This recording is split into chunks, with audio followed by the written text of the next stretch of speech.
What's up, my wizards? It's Dev, SBMTG, YouTube.com, down there and here somewhere.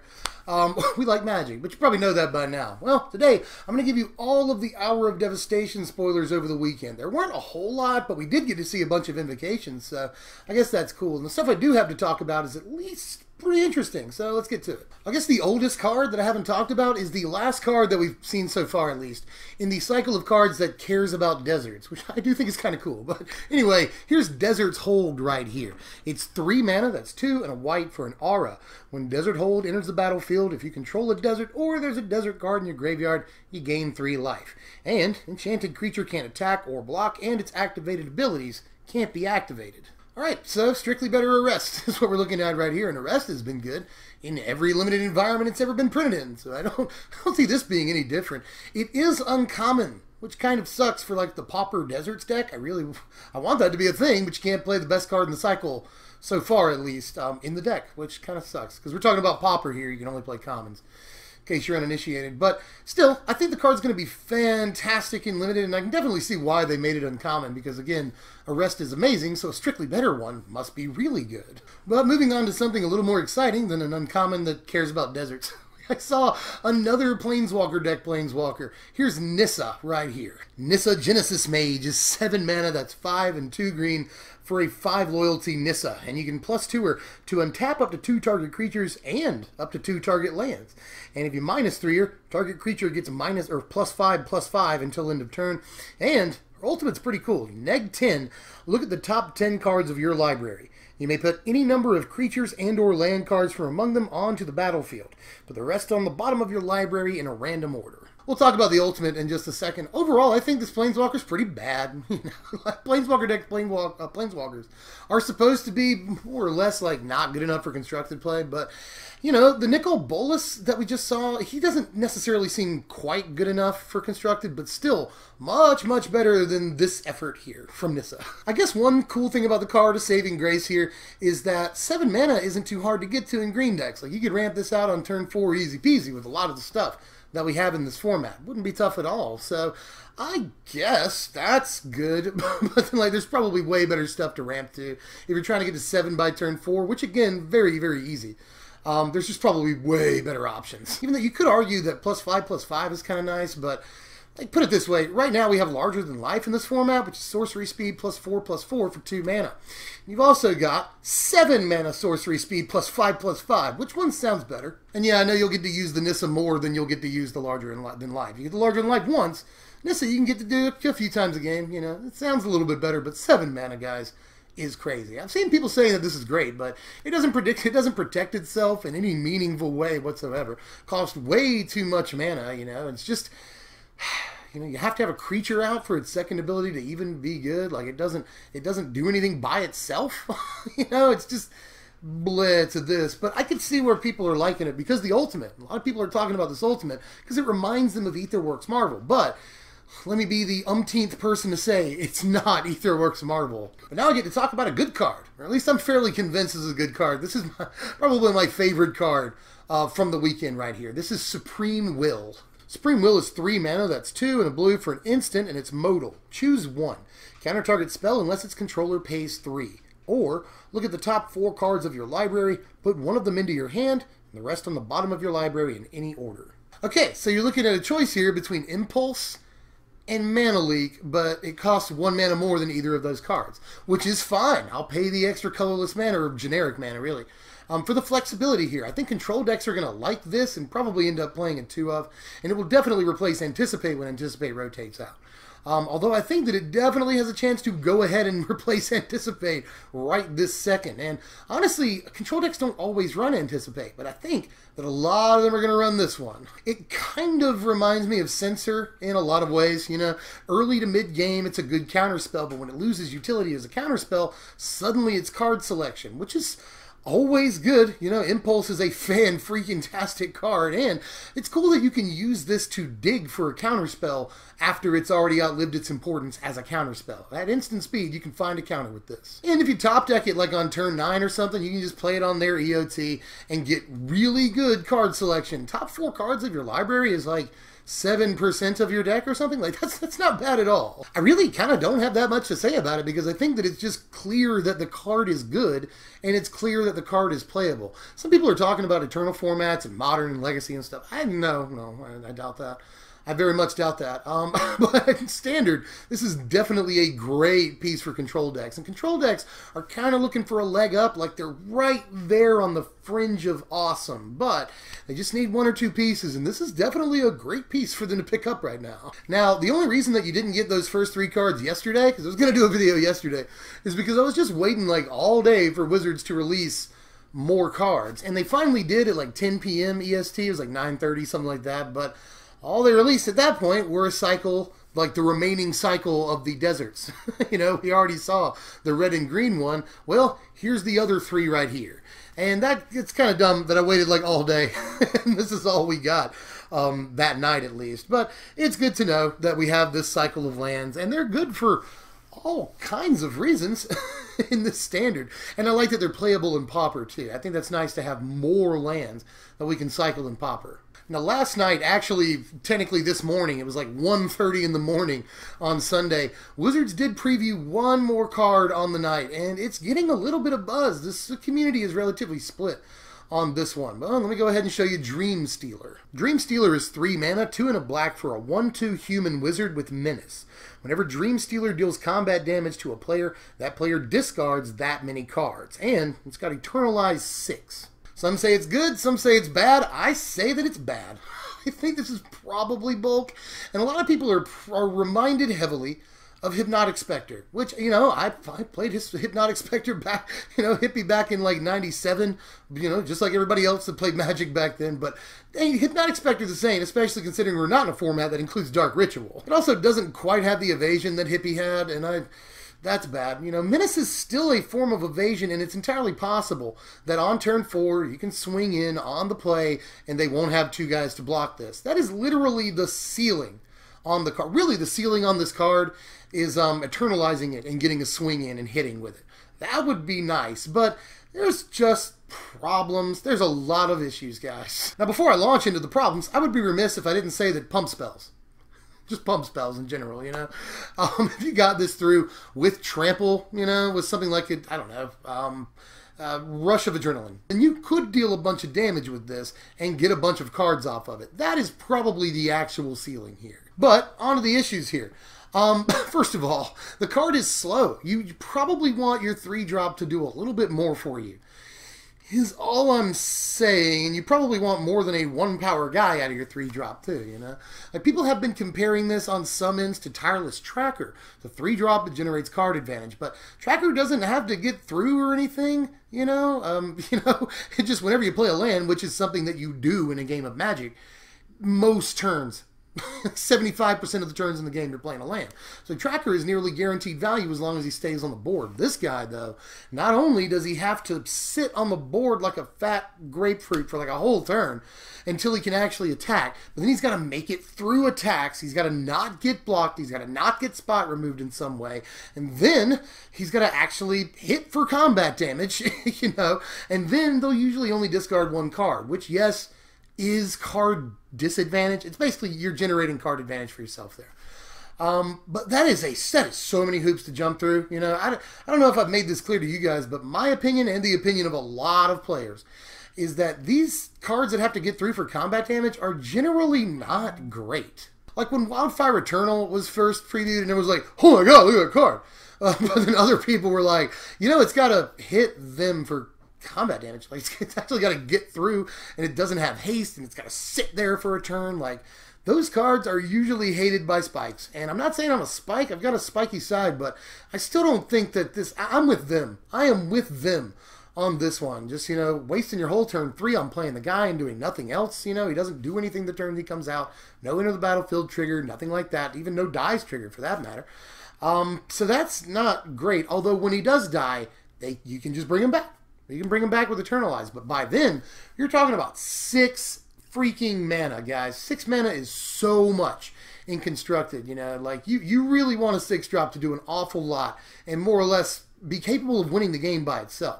This, I'm not sure, can actually do that. Like, the best thing I can say about this card is that it generates 2 or 3 for 1s occasionally. You know, let's say your opponent kills it. Well, they've just hit it with a removal spell. They've used a spell on it. If you eternalize it and they remove it again, well, they've used another spell. So you've 2 for 1 them in that scenario. Now, if you can get through with it for combat damage the first time it's out, then that's 3 cards out of their hand, right? So you've generated a fair amount of card advantage with this. But I still think that that is a little bit much. That's all I'm going to say. If they have to remove it twice, they will. They just will. Like everyone's saying, this is great against control, but it dies to every sweeper. It's also weak to magma spray, which is very important against control in this format. I think the card's only theoretically great against control, but control just has so many tools against it. It's got void shatter for the next few months, and it's got magma spray too, which is a 4 of in most control decks at this point. So I just don't think the card has the chops, especially in a format with so many tools to answer it. Even with some of the good things about it. Yeah, it comes out twice. The second time it comes out, it's a huge threat. You know, it can get a bunch of cards out of their hand. But there's also the fact of the matter that by the time you get 6 mana to eternalize this, they may not even have cards in their hand. You know, they might not even care at that point. So I just think that there's a lot of wonky stuff about how this card's going to actually play out that I don't necessarily like. But if you can generate like 3 or 4 cards with a card advantage with it, it's probably, that's a lot of work. I mean, I can't deny that's a lot of work, but the card is so easily removed and so easily exiled in the standard that it looks like a bulk rare to me, but I'd really like to know your thoughts on this card in the comments. And the final new card of the day, I'm going to briefly go over the Invocations because we saw way more of those this weekend than we did actual new cards. And I know a lot of people are super excited about what's going to be Invocations and what's not going to be and all that. But I am always way more excited by like brand new stuff I've never seen before. So you know, I'll get to the Invocations here in a second. I know a lot of you care. But I'm going to go over the final card of the day, so far at least, Sunset Pyramid. Sunset Pyramid is an artifact. It costs 2 generic and it enters the battlefield with 3 brick counters on it. You can pay 2 generic and tap it and remove a brick counter from it to draw a card, or you can also pay 2 generic and tap it and scry 1. Well, this is definitely good and limited. I'm pretty sure. You know, it's basically 3 cards, which is nice considering any deck can play it. So I would probably make room for this in my deck in limited. This looks pretty good, and scrying 1 is always good at the end of your opponent's turn. So fix that draw step, you know. So in limited, I really like this, and it's probably got some legs in Commander for that matter. So especially like in proliferate decks and stuff like that, I definitely see this being a pretty good card. Like some people are calling it the worst top ever, but I don't know, man. I don't know. There's something about it. I like the cut of its jib. I'm not really sure about standard necessarily. I just don't know what decks want to play this. Like, if there's an improvised deck like the Grixis or blue-black sort of improvised / control deck, this might make a splash in it, you know. Initial investment of 2 mana, and then at instant speed you can scry or draw cards, and that's cool, you know. So I don't see this being too bad. Like, I was really not feeling it until I saw somebody on Mythic Spoiler put it in interesting terms. They said this is basically 2 mana for 3 clues. You look at it that way, that's actually, that's not too bad, right? And like it can improvise for, you know, if it's an artifact for improvise, that's cool. It's an artifact for stuff that just cares about artifact synergy, which there's a fair amount right now. And it's only a 2 mana investment. Like in control decks that might want to run this, which looks like a controlling card, but it's still, you know, a 2 mana sorcery more or less, and you want to play it early on, I guess. You could probably play this on turn 5 though, and still get decent value out of it now that I think about it. But if you did play it on curve, you'd be cutting yourself out of a negate or any other 2 mana counterspell, a censor, or something like that. So I'm just not sure that a control deck wants a 2 mana sorcery speed card like this. But drawing 3 cards over the course of a few turns is pretty good, and being able to scry after that, or in between even, is not bad either. So I don't think the card is terrible. I really don't. I'm interested to see what it ends up in. I'm interested to see if it ends up in anything in standard specifically. No other play, you know, and no constructed play other than that, but it probably will make a splash in Commander. So I'm interested to know what you guys feel about this one. Is it good enough for Commander, or are there better options I'm not seeing right now? Do you think it'll end up in standard? I'm not sure that it won't. Usually I say I'm not sure that it will, but with this one, this is the kind of card that I'm not sure it won't show up. The last thing I want to cover here is all the Invocations that we saw over the weekend, and some of these are pretty exciting. I didn't mean to give the impression that I hate the idea of Invocations or I think they're dumb. I actually think that it's cool to have like super ultra rare cards in packs. I've always thought that was awesome. So, you know, maybe I'm just butthurt because I never pull them. You know what I mean? But let me go ahead and show you these because some of them are really pretty and some of them are pretty exciting for that matter. Some of these being reprinted is awesome. Now, counter to how I did the actual spoilers here, I'll start from newest to oldest with the Invocations. First of all, just now, before I started recording, we got to see Omniscience, Doomsday, and Boil. Omniscience looks dope, and it's interesting that they're starting to print more of these sideboard cards as Invocations. We'll see more. Don't worry, there's more of them. But my favorite here is Doomsday. I really like this art, and I've always loved Doomsday. One of my, probably top 25 cards ever. Doomsday is just so cool. And it's cool to see it here again. I thought that Wizards had forgotten about it, but here it is. We also got to see Through the Breach, Sunder, and Forbid as Invocations. I am really happy about Forbid as an Invocation. That's another counterspell that, you know, there's some mythos about it. You know, there's definitely some talk about it every now and again, but Forbid is one of my favorite back in the day counterspells, and I just don't hear much talk about it over the last 10 years of Magic history, so I'm glad that it got a nod here because Forbid is awesome. And I have a feeling that, you know, just like last time, these arts, you know, or these digital representations of what the card's going to look like do not do them justice. Invocations do look better in person, and I get the feeling this Forbid is going to look really sweet in person.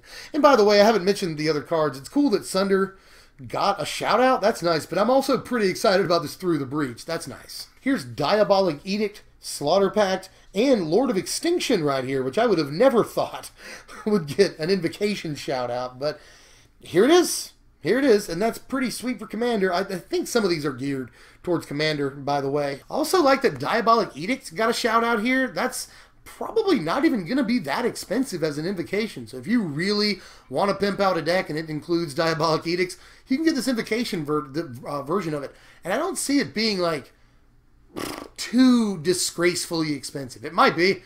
God knows, but, you know, it's probably going to be one of the least costly Invocations, which is awesome.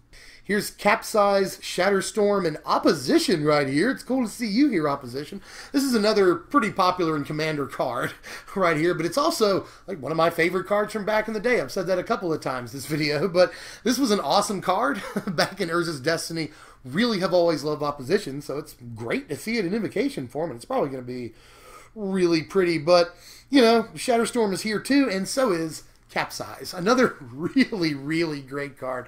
Another Commander playable card too, and a card that is one of the most annoying cards of all time, especially when a control deck gets to the amount of mana that it takes to cast 2 of these in one turn, which is really not that much, you know. It's 12 mana, and you'll get there in a lot of really slow, especially back then we played Draw Go, and the game would literally go 30 some odd turns. So you'll get to the amount of mana you need to Capsize 2 or more times in one turn, and that's kind of unbeatable. I have nightmares of Capsize, but it's still great to see it back. And finally, Avatar of Woe, Choke. Didn't expect to see that there. Another sideboard card. And No Mercy as well. Seems like every third card here is a Commander all-star. Something tells me that we might see more of the avatars from Prophecy in these Invocations here. These are always cool cards, man, and they're also very high value in Commander. These are very good Commander cards. So I'm glad to see the avatars back. These are also some of my favorite cards from, you know, the turn of the century. when we opened boxes of Prophecy back in the day, and it sounds weird. Fun fact about me: I've probably opened as many boxes of Prophecy as I've opened of nearly any set. It's everything from Tempest block, you know, everything from Urza's block, and everything from Mercadian Mass block. I've opened a bunch of boxes of. So back in the day, we opened up boxes of Prophecy specifically to try to get avatars. So it's cool to see them back here. Love the shout out. And then Choke, again, yet another sideboard card. It's interesting to see more of these as Invocations. But anyway, it's all the cards over the weekend, and Wizards might try to sneak out a couple of more cards in the dead of the night. They like to do that, and if they do, I'll try and get right on it for you. But I know definitely going to be releasing a video again tomorrow because it's Monday morning. And I imagine there's going to be a bunch of cool cards to talk about. So make sure you subscribe if you're new. That way you'll get that, especially if you hit the notification button, that little bell, you will get the next video released right there in your inbox. It'll be like, hey, SBMTG put up a video, and you'll be like, ooh, new cards. So please do that. You also like the video if you enjoyed the video. That helps me out a little bit. You can also check out our Twitter at SBMTGDev or our Patreon at patreon.com/SBMTG. And make sure you let me know how you feel about all these cards down there in the comments, because especially Dreamstealer, that is getting a little bit of controversy right now. Is it good? Is it bad? You know, and I really, really like Supreme Will. I really like Supreme Will. That is my pick for best card of the weekend. So let me know how you felt about all these in the comments, and I'll see you guys next time. I'm Deb from SBMTG. Thanks for watching, my wizards.